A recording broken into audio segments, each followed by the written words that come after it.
Hi, this is the welcoming video for critical thinking for spring of 2022. I'm Rob Loftus, I use he, him pronouns, and I'm your instructor. There are actually two parallel sections for this course, one online and one in person. The Canvas page covers both the online and in-person sections. This welcoming video, however, is mostly just for the online section. For the in-person students, we will be going over most of this material in the first class session. I'll talk more about the relationship between the two sections later in this video. Okay, first up, my contact information, which is on the Canvas page for this course. Email is the best way to contact me. You can use the Canvas system, or you can email me directly at jloftis@loraincc.edu. I generally reply within 24 hours and promise to reply within 48. You'll notice that although I go by the name Rob, my email says jloftus. And when you see me commenting online, my name will also appear as James. That's because my full name is James Robert Loftus, and when I took this job 14 years ago, they just entered me in the system as James Loftus, and it's been that way ever since. But please, call me Rob.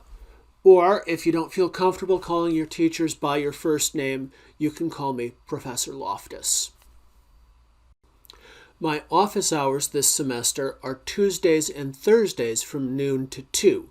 You can also set up an appointment anytime. I'm on campus Tuesdays and Thursdays, but we can always talk via WebEx or Zoom.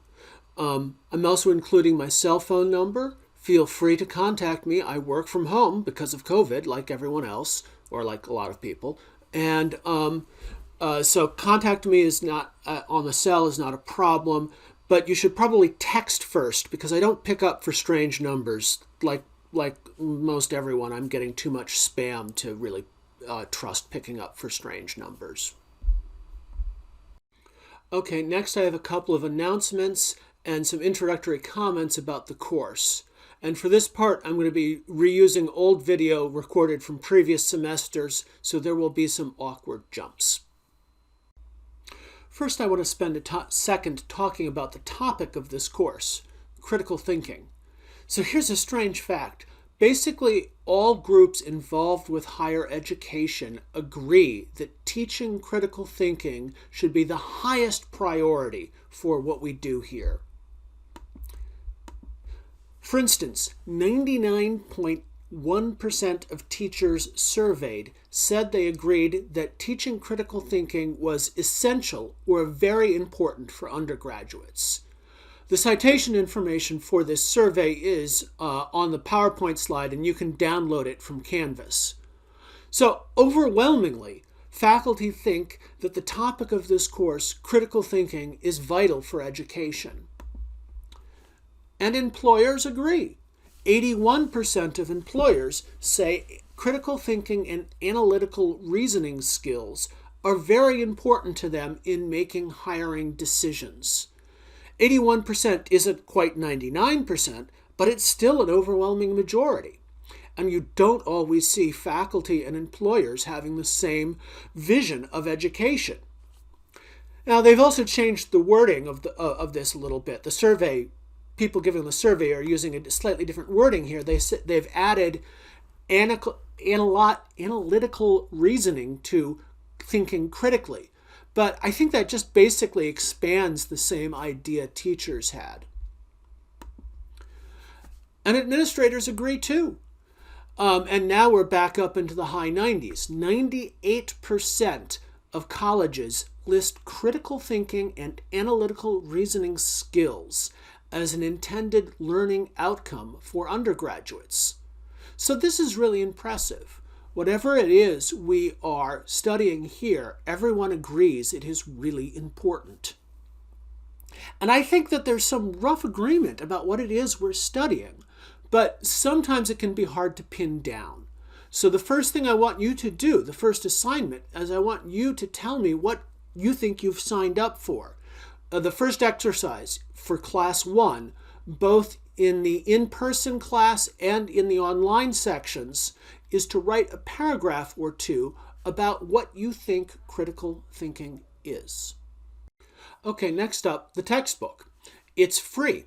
It's a PDF that you can download, or you can download it as a single PDF, or you can download the individual readings for each class from the page for that class session. So here, let me show you how to do that.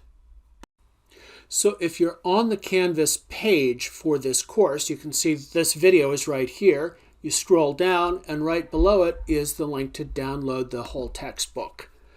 So at least for me, you get a pop-up like this, and then you can click download and put a copy on your own computer, which is how I prefer to read it. So you can just save it to your desktop here, and then open it up with whatever viewer you want to use. And there's your textbook.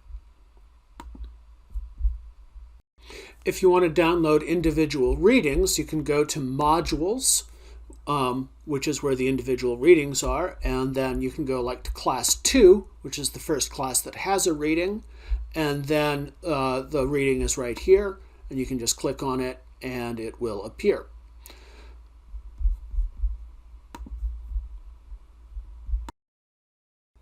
A couple notes about the textbook.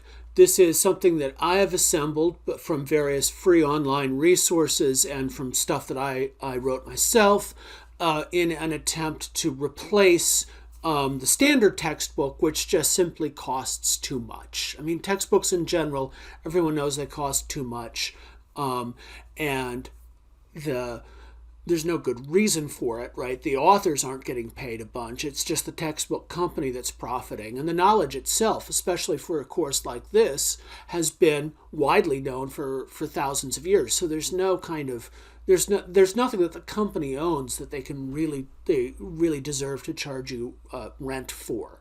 So yeah, I'm trying to create a free textbook. If you download the full thing, there is a glossary at the end, which you will probably find helpful. A certain amount of what we are doing is driven by concepts and definitions. Also, at the end of each section, there are exercises.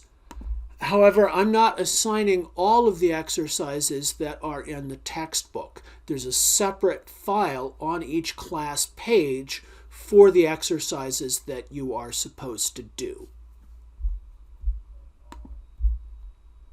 So for instance, here for class 2, you've got the exercises.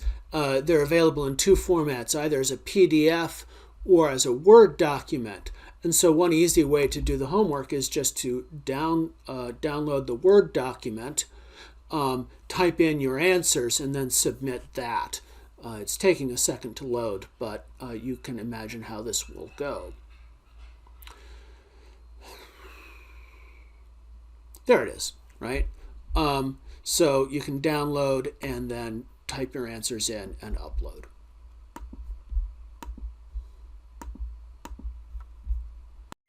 Okay, as I mentioned before, this class has in-person and online sections.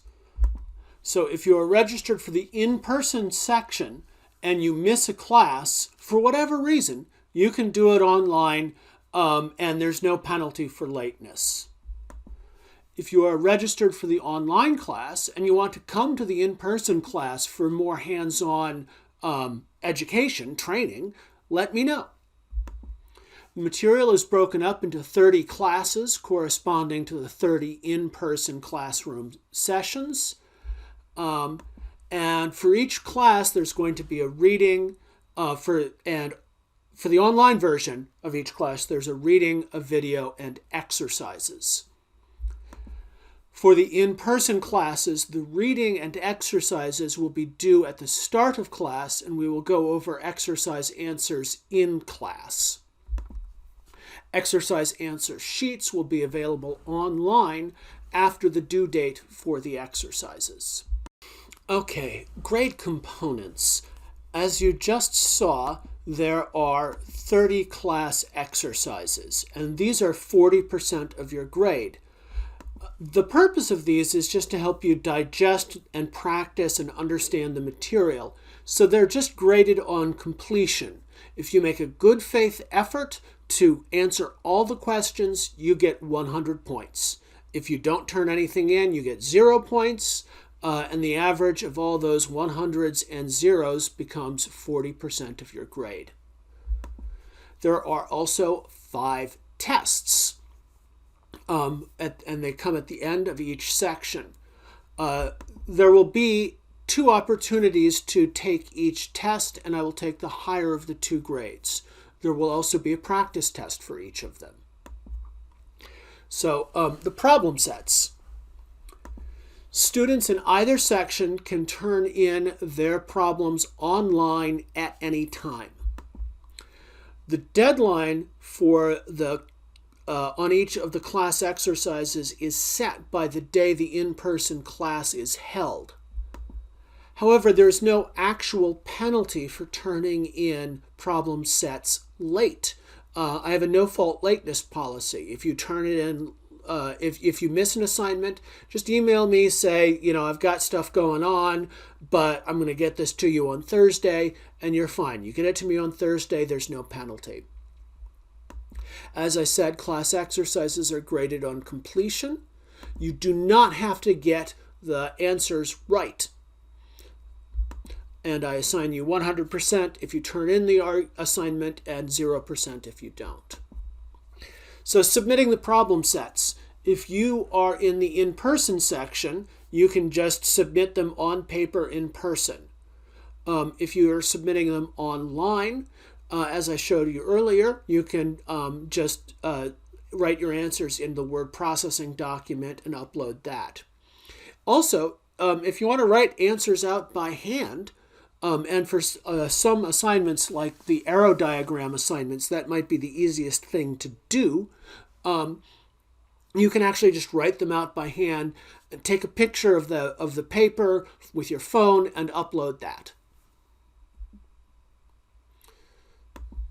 Okay, test modes. Unless you request differently, online students will take their tests online.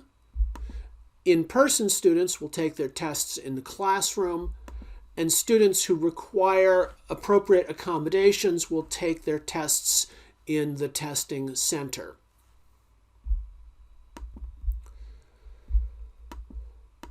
As I said, each test will have a practice test, a main test, and an optional retake. The practice test does not count toward your grade. The main test does count toward your grade. The retake will replace the main grade if it is higher. So there's no penalty for taking a retake. As a general rule, you will have to request for me to open up a retake if you want to do it. And when that happens, you will lose access to the earlier version of your test, so you can no longer study your incorrect answers. For some tests, the retake will appear as a separate test on your Canvas page. You do not have to take it, however. It will just remain as a blank column in the gradebook if you're satisfied with your grade and you feel you don't need to retake it. All right. So for the online sections, the tests are mostly going to be randomly generated.